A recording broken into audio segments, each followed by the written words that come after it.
I know many people today will be asking whether we still have reasons to celebrate Europe Day. For the first time in our history, our European Union faces an existential threat. This is not simply about terrorism. We have the tools to defeat the terrorist threat and prevent radicalization. This is for sure not about migration.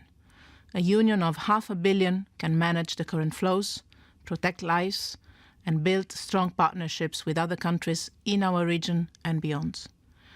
The existential threat comes from within our own borders. Our union is at risk when we build walls instead of tearing them down.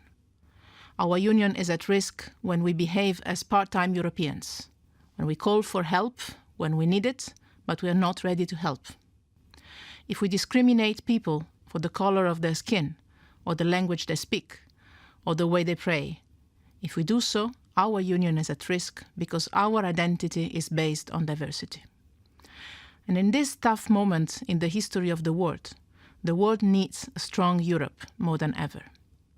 We have a responsibility to our own citizens and also to the rest of the world. Since I took office 1.5 years ago, I have traveled the entire world. And everywhere I go, people look at Europe with so much admiration and hope. Despite all difficulties, we are still the only successful process of regional integration, and we are the richest continent in the world. In no other place on earth there is so much freedom.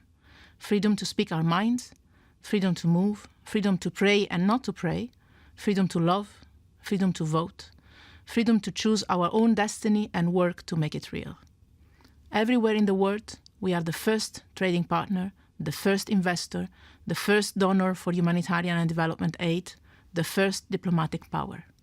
And too often we forget how strong we can be.